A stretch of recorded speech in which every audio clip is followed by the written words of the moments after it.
Hi, it's Monday, it's 3 o'clock. Welcome to Together Unlocked, brought to you as always by Together 2012. We're an organisation based in the East London borough of Newham to take forward a Paralympic cultural legacy, as you might be able to tell by the name. I'm Ju Gosling, also known as the artist Ju90. I'm the artistic director. With me in my East London studio today is our chair and co-host, the artist Julie Newman.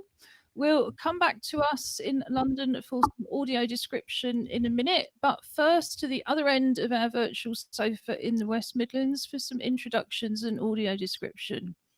Yeah, hi, good afternoon. Firstly, apologies for the clunking of the mic there. It wasn't quite in the right place. Good afternoon. I'm Robin Surgeonator. I'm Business Director of Together 2012, and I am, in fact, an artist in my own right, known as Angry Fish. And yeah, we are up here in Sutton Coldfield in the increasingly rainy Midlands. I listened to the weather forecast this morning, and it said it's going to be rainy in the south and the east and dry in the north and the west. And I didn't know where that left us, but now I know. Today I am nicely showered. I smell beautiful, and I'm currently growing a beard. I have no rimmed black armed glasses, and I'm wearing a black round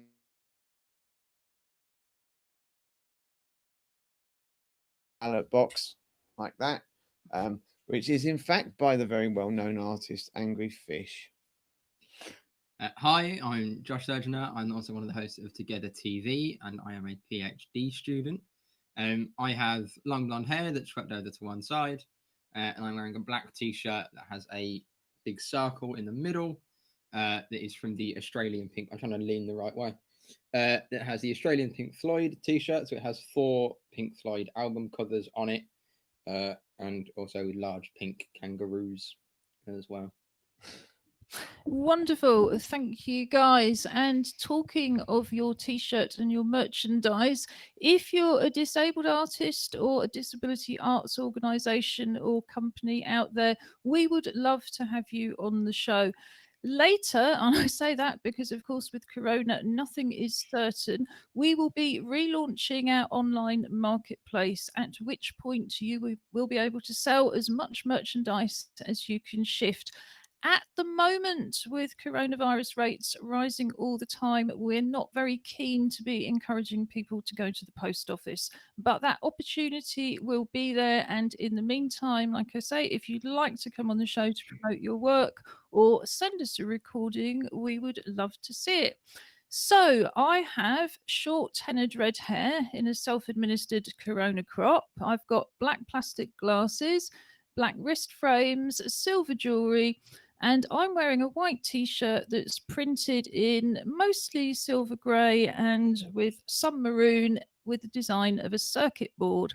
And one of the reasons I'm wearing that is at 3:15 we have our new regular temporarily feature update, which is about the coronavirus NHS app pilot in Newham. Behind us, before I move on to Julie, we have so you can just almost read Together 2012 on our wonderful graffiti banner. We created that banner 6 summers ago with a company called Graffiti Life as part of one of our Summer Together programs. And that has images on it of all the different activities that we deliver year round. So that includes drama, poetry, spoken word, film, photography, dance, and a whole range of other activities. We're going to tell you more about that in a video at 3:30, but this program comes to you as part of our Join In From Home program, and you can find that on our website. And again, we're going to tell you more about it. And last but by no means least, we have our teddy bear. Together Unlocked has been taking part from the beginning in the virtual bear hunt, which is a worldwide endeavour where you either put a teddy bear up in your window for children to see on their walks, or you put one on screen. Hours get changed, well, usually every week. We put forward different competitors: Birmingham 2022, races London 2012, in the Clockwork Paralimpics, for the right of our teddy bear to wear a medal. And we just thought we'd point out, as the people who are usually on the losing end, unsurprisingly, given the Paralympic champions up there in the West Midlands, that here is our teddy bear wearing its medal for the last time. So, Julie, who are you? What do you look like? I'm Julie Newman. I'm the chair of Together 2012. I have silver and gold hair. Sometimes it's gold and silver, but today it's silver and gold. I have dark rimmed glasses. Today I'm wearing a rather nice shade of blue t-shirt with a trio of hairs and a Celtic knot. I have a little smart, cheapo smart watch on one wrist, and I have my lovely wolves on the other, which are quite Celtic also. Just as a point of interest, when I picked the torque, which is a type of bracelet which is very old and ancient, etc., to put it on today, it vibrated in my hand as soon as I picked it up. And I thought, oh, that's very mystical. So I'm hoping we're going to have a very mystical and wonderful show today. Either that or an earthquake's coming. So we'll just have to keep our fingers Always look crossed. on the bright side, Ju? Yes, that's us indeed. So every Friday we have a feature called Something for the Weekend. We recommend things you can do from home, online or offline. How did everybody get on this weekend? What did you end up doing? Did you join in any of the things that you'd recommended, or were you too busy? No, well, actually, I did actually go on to the Mosley Folk Festival. I did it early yesterday morning rather than when it was like actually being broadcast. And it's always an eclectic mix. I mean, it's a kind of proper folk festival rather than something that's named it with pop stars. So we have a real kind of mix of kind of really oldie Englishy music, a lot of acousticy based stuff. But then but kind of a really good focus on songwriting. So it was good. I enjoyed that. And is that website going to be up indefinitely for some time? I have no idea. Sorry. In that case, I'm going to get you to check it, and then you will find on our highlights and links page videos of everything that we mention in today's show, and links to anything we mention, including anything we mention during update. You can find the highlights and links under the main Together Unlocked TV page. So, what did you get up to, Julie? I very much enjoyed listening to the Formula One race from Italy. I listened to the qualifications and the race itself on the Sunday, and it was very exciting.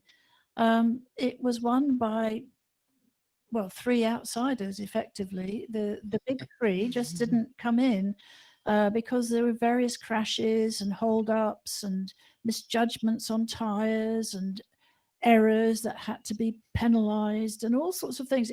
I thought it was thrilling. I loved it.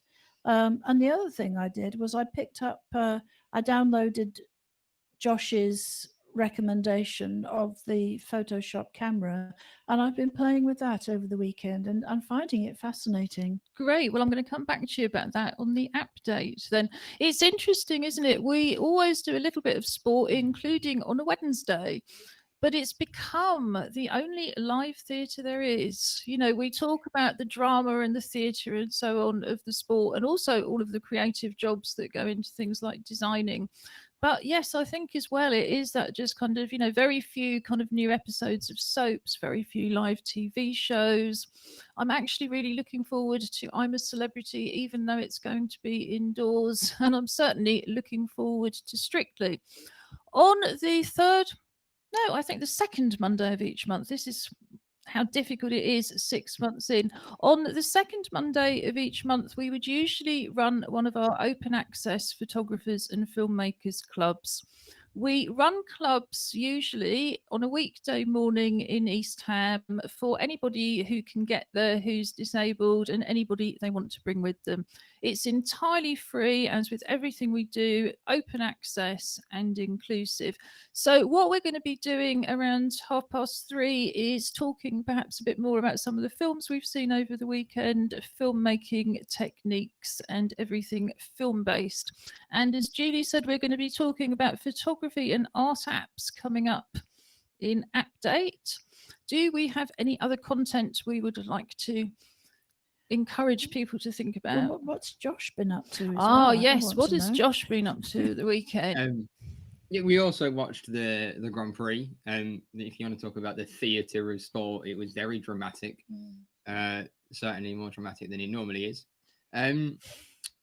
We watched a good film at the weekend. We'll talk about that a little bit more later. And then I read a new book as well at the weekend, which was quite nice. And I believe you, as a student who's had your studies kind of completely disrupted by COVID, you actually did something that a lot of students in the same position are having to do, which was kind of move accommodation. Yes, my studies are disrupted and my job has been disrupted in that it no longer exists. So I decided to move back permanently, I guess. Which was, I know, I don't want to be here either.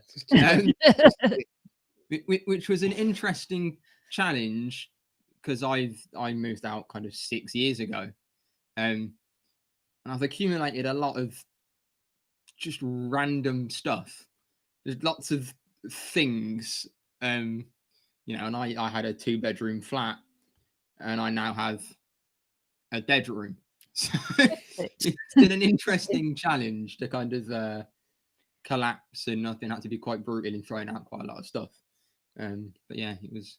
Yeah, I just think it's, well, we know, don't we? Lots and lots of families are in this situation because, like you say, it's not just about studies being interrupted. For many people, it's about jobs being interrupted. There seems to be a downside to the property market kind of taking off as well, because that's kind of causing some people to sort of lose accommodation in terms of temporary accommodation being sold.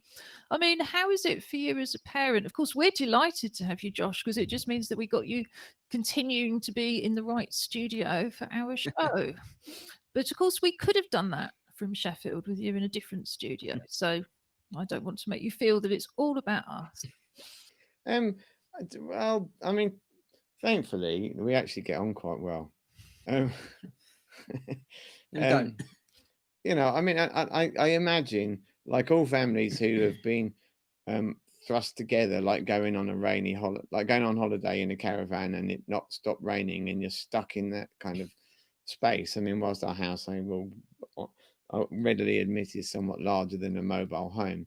There have been moments of kind of getting used to living together again, but it's also nice. I mean, it's all kind of like you're almost getting back some lost time that you wouldn't have had otherwise. I feel sick. Well, we're not in the same situation, but again, officially we're in this sort of new language of support bubbles. So we can bubble backwards and forwards, whatever happens. And in practice, of course, we've been living in my studio since March. I'm not going to ask Julie how that's been for her because I will say I can start wearing some new T-shirts now as well. Well, that's a relief. Yeah, I can bring in more than the kind of 5 things that I brought home. I can wear some new clothes. I was just thinking about sort of moving back home. I remember, a long, long time ago, I moved out and was nursing and doing this, that, and the other. I hadn't seen my mum for a while because I lived in a different part of the country, and I came back to visit only to find that she'd moved house and I didn't have a bedroom. So I was just thinking how lucky you are. Yeah, it tended to be more of a one-way street for our generation, and I think. Oh, don't worry, it's my bedroom in that it still has my bed in it. But it also has a bookshelf and a wardrobe that weren't there, Emily's office and all her school stuff and photos. And yeah, I've had to kick all their stuff back out of it because it was kind of the storage room. Yes, but it is a cool wardrobe because it is a very cool Lego it was wardrobe. an individually designed Lego wardrobe that Emily won in a raffle at the Lego show. Wow. So It really, is we've moved cool. into EJ's second bedroom. Yeah. Yeah. As so many people who did indeed have generously sized homes but have had to accommodate more people. If you're one of the people who've been mostly on your own since March, well, come and join us. We're here on a Monday, Wednesday, and Friday, 3 to 4 p.m. We are what we are, as they say. But I think at that point, unless anybody else has got something to add for the weekend, we should move on to our app date. Final words, anybody? What's App Doc? Thank you. That's what I was waiting for. I do appreciate it whenever you make a dreadful app-related pun.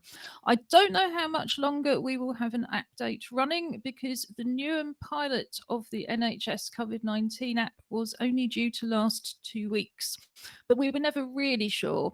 However, this week we will be continuing to look at not just the NHS app pilot, but also at apps in general as part of this, our digital year. We anticipate delivering all of our program digitally until next spring. So this is not our COVID year, this is our digital year. On Friday, we showed you our new film, What's Up Auntie. Due to some technical problems going live at the beginning, we showed that at the very end. What I'd like to start with now is one of the 5 short films that we've made from that film as well, because it's a 15-minute film for anybody who hasn't seen it. And it goes through lots and lots of different questions that we know from feedback disabled people and other people already have about how the app will work. And of course, as soon as the pilot finishes, it's going to be released nationally. So what we really mean is someday, very, very soon, everybody will have access. So if you could mute your virtual microphone.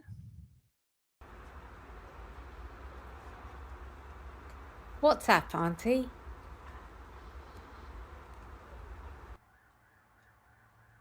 What are you looking at?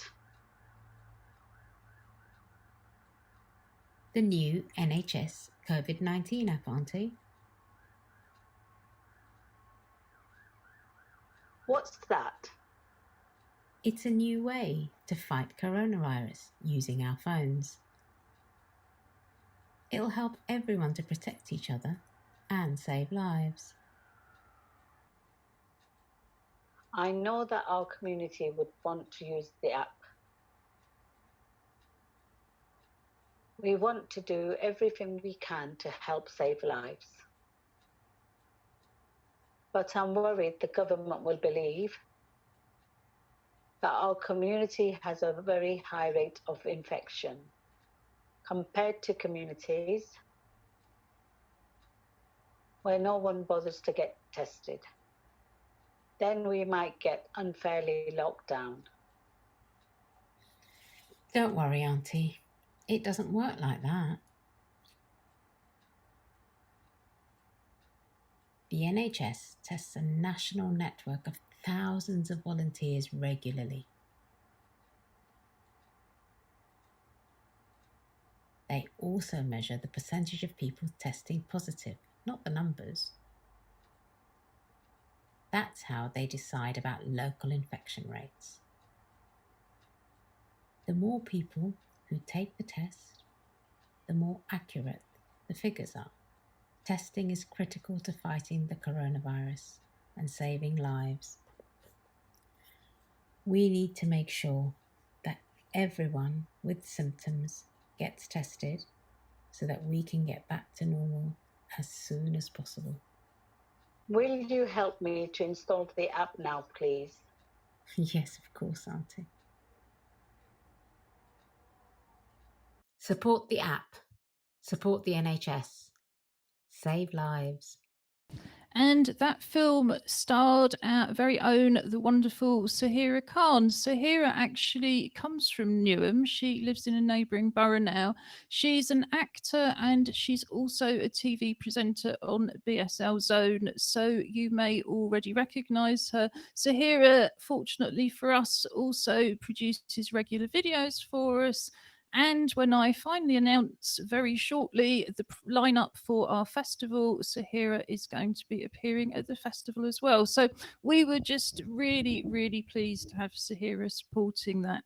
Julie, do you want to kick off with your app talking about the photography app, or would you like me to go first? You go first. Well, in that case, interesting app fact. I don't know if we can come up with a pun for that, but again, I would appreciate it. Apparently, the Lancet, which is a very high-powered medical journal, did some research earlier in the year, and they published this, I think, in July.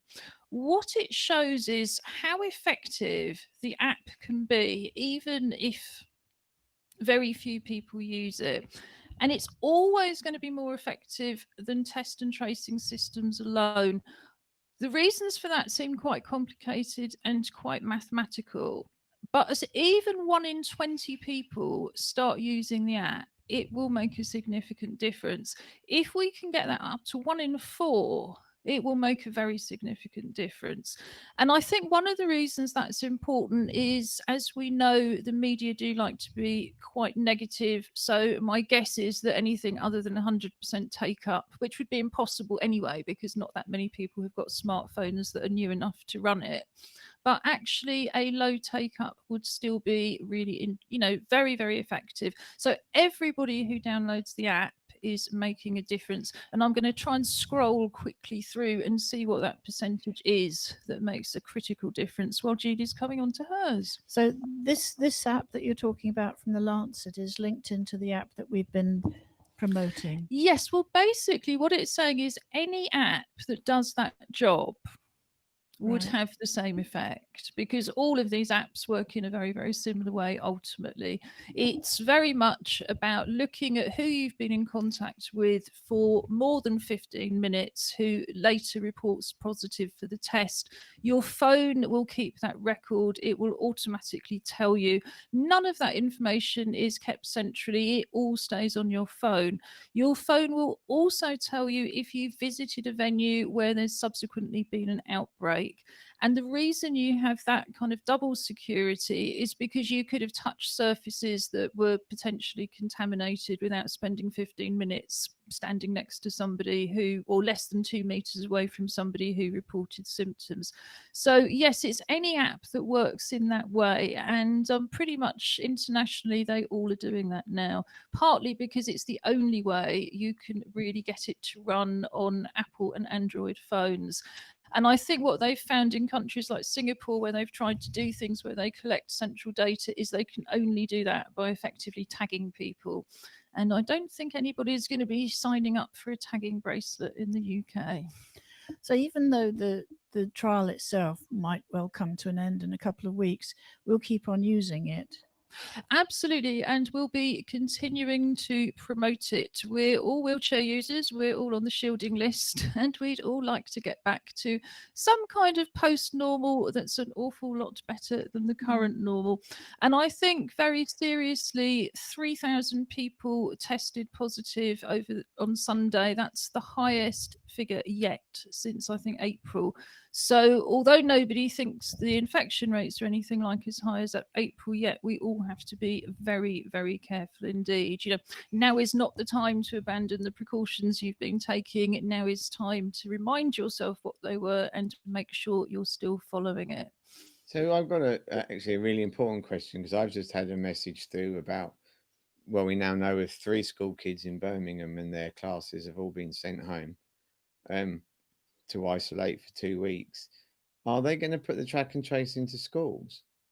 Because obviously that would make it. I don't know if there's an age limit for the app. As I understand it, schools are currently operating on central government advice, and I wouldn't like to kind of hazard a guess. But if you're old enough to have a phone, I'm pretty sure you're old enough to download the app. But my guess is it would be most useful to you outside of school. Yeah. I don't know. I mean, if kids are now coming into school COVID positive, then that, and I think that we're starting to see that this, the lower bracket of 18, is kind of a bit false, really. And in fact, one of the children that we've heard about today is only in year 4, so that makes them 8 or 9. Yes, I mean, I think there's until you're old enough to be able to use a phone properly. Yeah. And I think there's a limit to what you can do with any app. But like I say, I think schools are strange because they're not following the same advice as the rest of the country, and the kind of advice that a young person might have to follow in a shop or on a bus is not the same advice they're following when they get into school, where it's much more about bubbles and controlling the virus rather than preventing it. So yeah, I don't want to get too distracted on that. If we move on to the non-NHS app for a moment, I will scroll through these figures and see what the magic numbers are. Okay, just picking up then, excuse me, Josh's recommendation of the Photoshop camera, which I downloaded and I've been using on the camera. I've used 2 filters so far and found the results very interesting. What I'm going to do now next is to try and use the filters on some photos from my photo library, and then play about with that as well. So what I'm hoping to do is to have something back ready for us to look at on this show, because I'd really value Josh's input into this. I think you've much more experience than me, Josh, on this, and it would be interesting for me to know your reply. But the one that I was most surprised at is that I always think I've got quite nice complexion. I'm not, for my age, I'm not that wrinkled. And I took this photograph with the blessed filter, and my goodness me, I have wrinkles everywhere.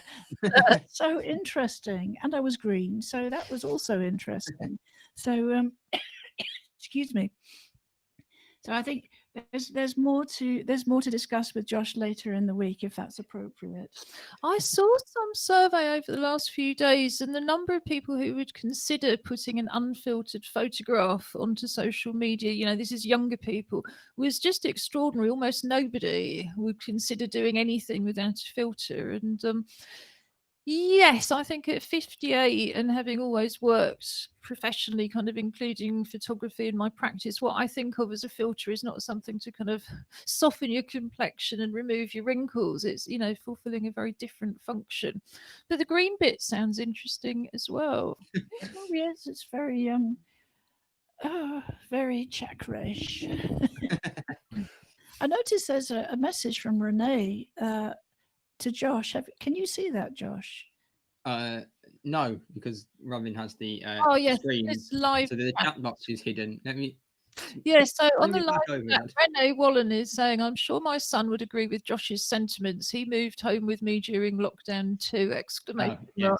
Yes, I think there's, like I say, lots of families out there. And sadly, as furlough's coming to an end, probably a lot more to come. So if 1 in 5 people install the app, that would actually be more effective on its own without any other kind of contact tracing system than a contact tracing system would be, which is really quite extraordinary when you think you can install the app for free and how much the contact tracing system works. Of course, in reality, what you have to have is both and have them working together. And that's very much what the NHS COVID-19 Act does. It shows you what the symptoms are. It tells you when you need to get tested. It helps you if you need to self-isolate. It gives you the information. It gives you a countdown. It's very much kind of part of the test and trace system. But even if you simply did what it told you, and didn't get in touch with the government at all, and you simply self-isolated, your contacts would still have been warned. And I think that's pretty amazing. Do we have one more app before the end of app date, app chat? Yeah, I have Shazam on my phone, and that if you kind of hear music, you can press it and it'll listen and then kind of tell you what it is. And she's great for the days when we used to go shopping, and you'd hear a song when we used to be allowed to go out and about. But now I've got it kind of set up so that any songs that I add, if they're available on Apple Music, it then automatically adds it to my music library, which is useful most of the time. Apart from when you Shazam a random thing to answer a question, then you end up with like One Direction. But what would the question be there? I Shazammed something a couple of weeks ago on a TV program. Well, that's a good tune. And it kind of came up, oh, sorry, we can't find it. And I was like, that's a shame. And then this was like the 22nd of August because it was on the notification. And then I was sitting on the settee a couple of days ago, and my phone dinged, and I kind of picked it up and I was like, what's this? And it was from Shazam. It says, we're really sorry, we couldn't find the song that you Shazammed on the 22nd of August, but we found it now, so here you go. Wow. And I was like, I'd completely forgotten about it. I couldn't even remember what the song was. So I kind of opened it up, clicked through to the song, and I was like, well, that was a really good song. I'm glad it found that. I just thought it was really kind of cool that even in the background, it's remembered that it couldn't find it. And it must, I don't know, kind of periodically go, have we got this yet? And then kind of found it and then sent me a message to be like, here's your tune. Which I just thought it was really cool. I had absolutely no idea you could get an app to do that. And I'm thinking that even when the app pilot's over, on a Monday, we should continue with our app date as part of our digital year. I mean, talking about music, we had our Zoom together, which we have on the first Thursday of each month now. It doesn't replace, but it augments our usual live music night, which is on the first Friday of each month and is suspended for our digital year. And I was thinking back and I thought we had Ellen Goody, who's an artist with Downs, who sang a song from her own album. We had Glory Sengo from Act Up Newham, sang us a Congolese song and taught us a Congolese song. We looked at our own nice cup of tea sea shanty. We made up signs for it. What persisted in my head the entire weekend? Yellow Submarine. That's unfortunate. And I don't need Shazam to look that one up. I know, but what's really, really exciting is when you Shazam a tune and it says, that's Angry Fish, blah, blah, blah. We'll do it deliberately. Of course he does. I think it's time to move swiftly. What was the song, Josh, that you Shazammed? Oh, God. No, it really is time to move. I don't remember. If you remember, I will find out and I will tell you after the joining from home video. That's what I was going to suggest. So I'm going to put a film on now and it's going to tell you a little bit more about our Joining from Home programme, which you can find on our website, www.together2012.org.uk. Together 2012 is running a Join In From Home programme from our website, together2012.org.uk. Click on the link at the top of the page, Join In From Home, to go straight to the main page where you have a wide range of accessible, inclusive creative activities, mostly using things that you would already have at home. At the top of the page and throughout the pages, you will also see videos in British Sign Language to translate the site for deaf people. These videos can also be useful if you have difficulties reading and you simply want to hear more of the content. The Join In From Home programme is based on the activities that we would usually be running in East London. Dance Club usually meets on the fourth Monday of each month and they create improvised masked dance for the screen. Here you can also see their very first film where they simply made masks from paper plates, covered themselves with fabric and just moved gently to the music. You can hear as well there's an improvised soundtrack.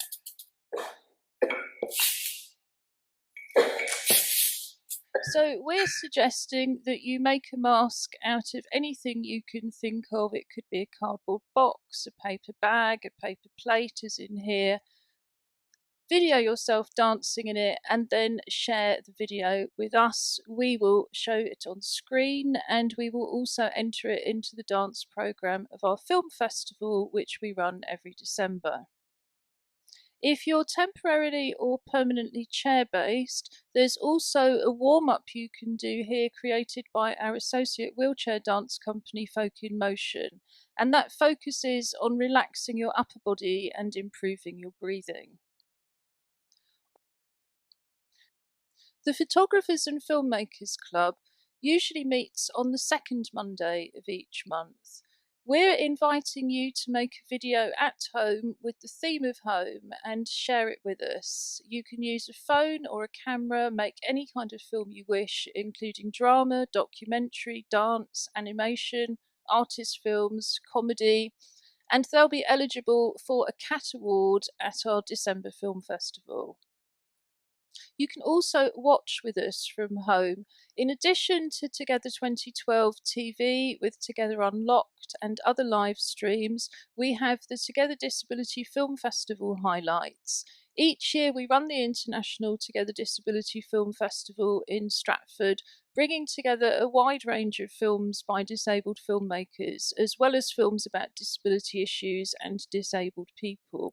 We always publish the programmes online with links to the films that are freely available. So we invite you to revisit our recent film festivals from the comfort of your own home, and also to send us reviews of those films.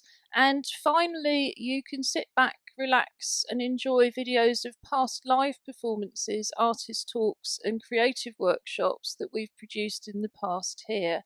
So, for example, from past festivals, we have documentation and films of creative dance workshops, street art performances, dances that the dance club have created, dance performances, and of course, we're continuing to add new activities on a regular basis.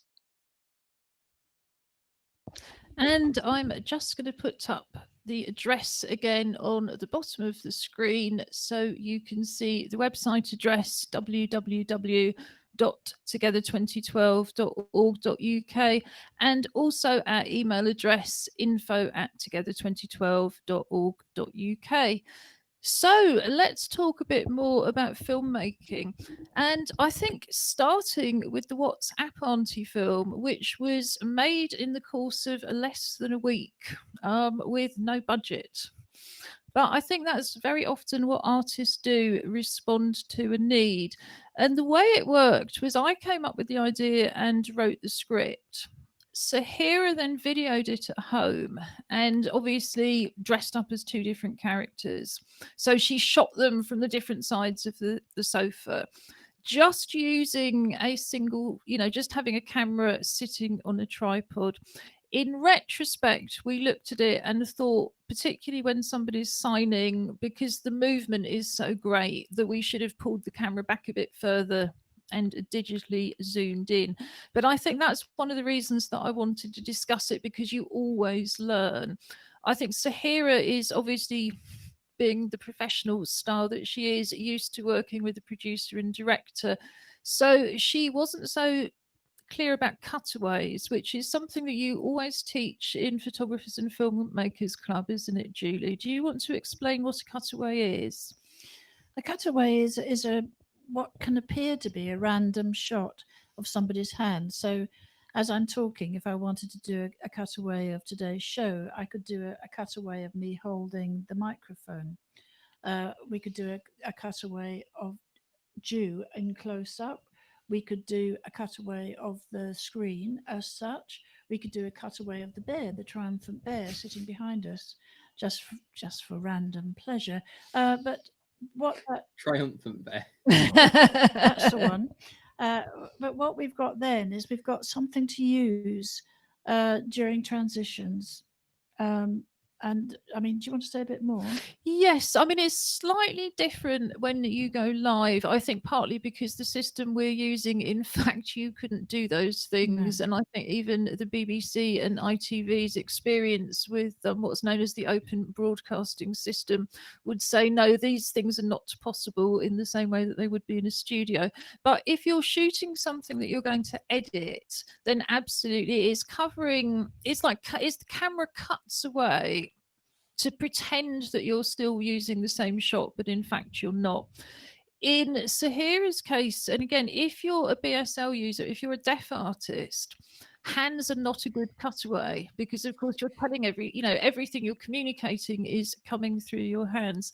So what Saira and I talked about afterwards was they start at the beginning of the film by drinking tea. So the obvious cutaway was the 2 teacups. But in terms of generally shooting like that, and of course, again, with BSL, what you want to do is very much shoot against a plain background. You can still do things like, say, put a clock up or have a plant, just add to the set with a plant and have a shot of that plant, have a shot of the clock. So when it would have been useful for Saira was if she had to reshoot little bits of the same scene, instead of the camera jumping, because you were coming into a different take, you would simply have cut away to the cup of tea or cut away to the pot plant or cut away to the clock and come back. And the impression would be that it was the same take that she was carrying on. And it's kind of like, I was going to say, like if you're watching a program that you're used to, like for example, we watch Grey's Anatomy, and there is fairly frequently a picture of the front of the hospital, and also or a picture of the harbour in Seattle, and that's for that purpose. It just kind of gives you that break between scenes, and yeah, you get it a lot kind of coming back from so we're adverts. We're going to practice. Are you ready? What was that? You see it in kind of sitcoms a lot as well. If anyone kind of watched Friends, there's always a joke that there's about 5 minutes of New York B-roll in every episode of Friends, of the street or something, and it's for that reason. It's actually breaks up the storytelling a little bit. I'm really glad you two brought that up, because in fact those shots have got 2 purposes, because it's also about the fact that really it's shot in a studio in Canada. Yeah. But you use the stock footage to tell people, and this is New York, you're in New York, this is all about New York, it's the Big Apple, blah, blah, blah. And again, if we had wanted to be very clear, for example, that it was in a particular kind of building, we could have had a picture of a tower block or a picture of a house or a particular, low-rise apartments, whatever kind of environment we imagined that taking place in. As it happened on this story, we wanted it to be anywhere. And that's why we stayed inside. But yes, you'll often find that films that never ever kind of shoot in the places they're set will have that stock footage to remind you, oh yes, that harbour, we're really in Boston. Well, chances are you're in Seattle, because so it's a location or shot, Vancouver, Yeah, likely, because a lot of the American TV is shot in Vancouver. But when you talk about stock footage, again, because we've been talking a lot about different film and photography techniques and really try and change focus each week. But yes, I mean, there's quite a lot more that you can take in from that, isn't there, in terms of identifying things, locating things, just making things up. We've talked a lot about stock footage. So again, you don't have to go and shoot your own footage of something. You can just find it on the internet, shoot on Zoom in your own home. But there's so many kind of shots that you can include to pretend that it's somewhere else. I think as an exercise, it's quite interesting to sit and watch a show. Particularly, I think I like these American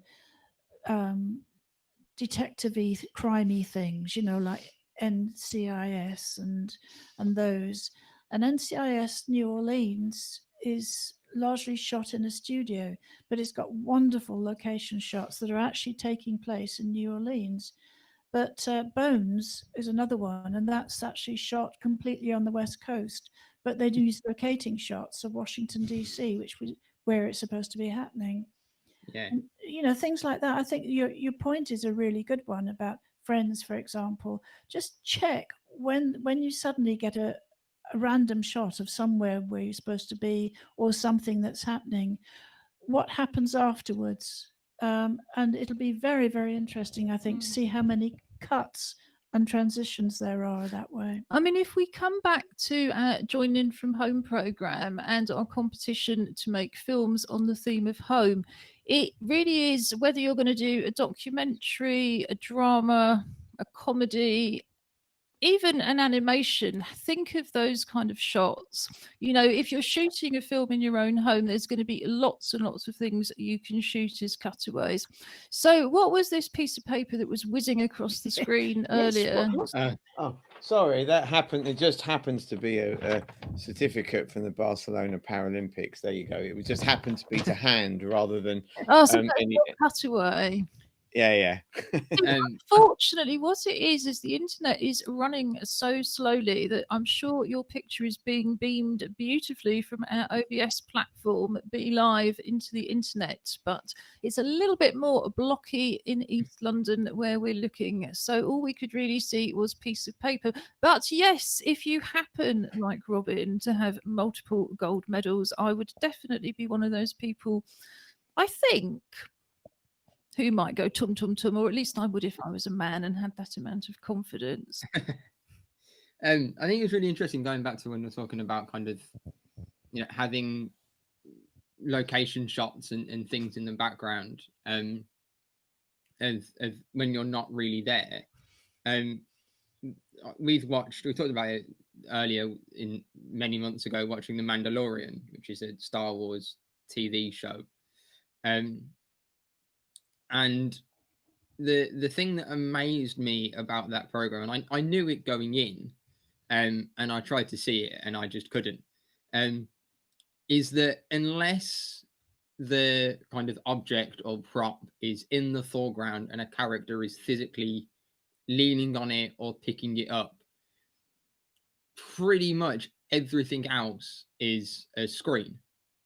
So there's a huge kind of semicircle screen, and it's running on something called Unreal Engine, which they use lots of computer games, but it's just a software. And then the actual camera that they're filming it on is synced to this kind of virtual camera in it. So when they turn the camera, the background moves on the screen, so they can shoot in 360 degrees without having to go anywhere. And it is absolutely incredible. There's one shot, I think it's in the first episode, and he's walking down this really long kind of snowy pier. There's a snowstorm and all these things in the background. There's about 6 foot of actual wood that he's walking on, and everything else is just a TV screen that's being filmed. And it's incredible. Obviously, that's probably millions of pounds of or dollars of technology. Spoilt the show for me as well. I thought it was real. But yeah, there's scenes in kind of canteens that have got everything's going on in the background. All of those characters are they're not real. They're just on a TV screen, and there's an actor standing in front of it talking to himself. And yeah, it's mind-blowing. You couldn't even tell. And do you think, if I put it on you, that you might be able to research an article or something that we can put up under our highlights and links page? You lost me about halfway through, but then I am 58. And, but once I see the article, I'm sure I'm going to be able to imagine it.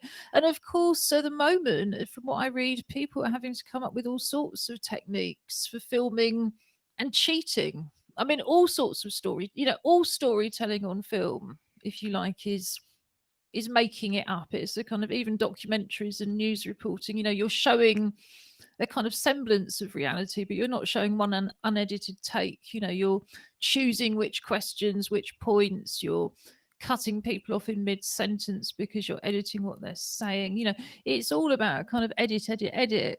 But now they're doing things like, I understand EastEnders have brought in people's partners.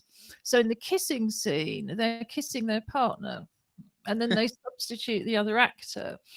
And I think in a film, I saw what they're using is these particular acrylic screens that are treated so they don't show up on the film at all. There's no reflections, nothing.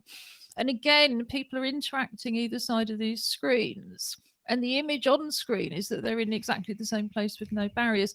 But it's so interesting, isn't it? And those are actually really quite low-tech ways. I think it's the response, isn't it, to the need of the day, and that very often drives technology. Just thinking about the sort of things that make a location.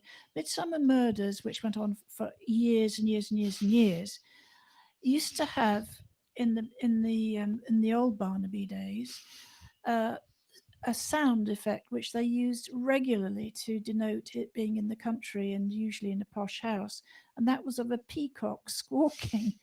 And they used to play it at the most inappropriate times. So in the middle of the night, there'd be this sort of peacock squawking noise, and it was completely incongruous. But for them, that provided a continuity. Now, I actually should say, again, in terms of editing what's Up Auntie, and it's the first time I've edited a BSL film, so that was quite challenging. And it was really a question to start with of getting the captions in the right place and checking them with our wonderful Chris Burrow, who also has produced all of the BSL videos on our website. If you're working with somebody deaf, you know somebody who's deaf, the website does have BSL videos as well as photographs and text. So we hope that all of these activities are as accessible as possible. But what I got from Saira, of course, was a video without a soundtrack. So as well as recording the voiceovers, and we did Auntie over Zoom, and the visitor recorded herself with the help of her son, who fortunately is a drama student. But exactly that, in terms of sound, right at the beginning, I dropped in some sound from my own home. So, because if you just have a totally dead soundtrack, it doesn't sound like anything. There's something weird. You know, everybody has a certain amount of ambient noise. And it just happened to be that I started it off so that there's an ice cream van. And that to me was very helpful in saying you're somewhere with an ice cream van. So it's probably going to be a weekend, or it's going to be a sort of sitting down in the afternoon time. It's not at work. And that was followed, as I hear all the time, by sirens on the main road behind me. And again, I felt that kind of sirens just reminded people that this is an urgent situation and it is all about protecting the NHS. And then later in the middle of the film, there was a point where the sort of Zoom sound quality was very, very poor. And all I could do was, if you like, remove the kind of twang, but I couldn't restore the original sound. So again, there was dog barking, very, very convenient.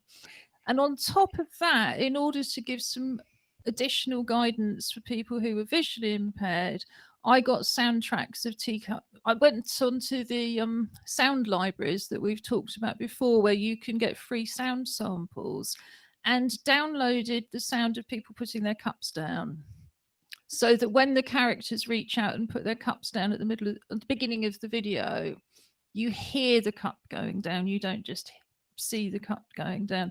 So again, you know, those kind of placement things, they're not about the sort of main story, but that kind of positioning them in the same way as the cutaways or the location shots, I think is really important. And I could have put in a picture of a building or a picture of a street right at the start, you know, to sort of say this is where it's taking place. But like you say, in the case of this film, I thought it was really important to say, no, this is a universal issue. Yeah, I think kind of those little kind of incidental sounds that add impact, even if it's not necessarily realistic. You know, you don't a cup going on a table isn't, you know, really loud in a normal situation, but you see it on TV and you expect to hear it. And you see a lot if you watch fight scenes and think of, you know, swords don't really go shing as people draw them, and you know, clothes don't really make really loud rustling sounds as someone throws a punch, but they put it in because it adds weight to the scene and it makes you feel there, even if it's kind of an unrealistic sound. It makes it sound real because it's kind of what your brain associates to what it thinks it should be there. And I it's those realisms that make the difference, and things that really annoy me in filming or watching things is empty coffee cups.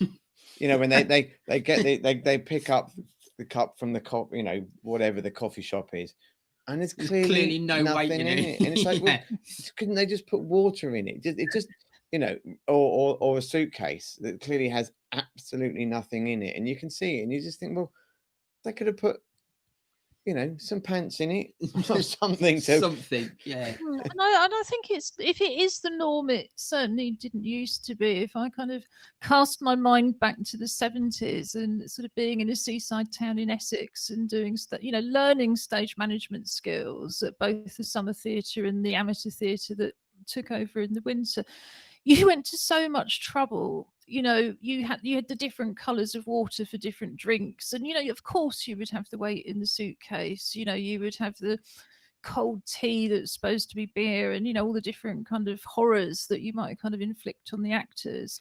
But you wouldn't dream of having something like that. I mean, your whole thing is about continuity, isn't it? Which is where something Always. goes wrong. You know, so the cup might have been empty 1 minute, and the next minute it's full, but you've just picked it up. And yes, Julie sits there and gets quite irate about continuity. Yeah, I was listening to a podcast about Scrubs, the TV show, and they do a lot of scenes in canteens. And I'll do this quick because I know the time. And one of the actors said he always asks to steak because you can push steak around a plate quite easily, and you can't never really tell. And then the other actor, one of the leads, says, I couldn't be dealing with that, so I always asked in any canteen scenes that I'd always finish my lunch, so I didn't have to worry about it. And I just thought it was really funny. Yeah, I think it's with everything, it's the detail. You know, we say on the website, if you're going to make a film or take a photograph, it's not how expensive the equipment is. And indeed, if you're doing it on a phone, it's not how expensive the phone is. We talk on a Monday, and we'll be continuing to talk through the winter and the spring about different techniques you can use, about storytelling, you know, different genres. It really is about what you do with it and not what you've got. David Morris, who died very suddenly and sadly in 2010, was the inspiration for Together 2012. David, I think all the time I knew him, had movement in just two fingers, but made a whole bunch of films also with no budget. So we've taken a lot of inspiration from that. I think Robin and I would say we're also old punks, and that punk ethos has always come through very much in Together 2012. Anybody can do it. You don't need somebody to tell you you're an artist. You don't need multiple degrees.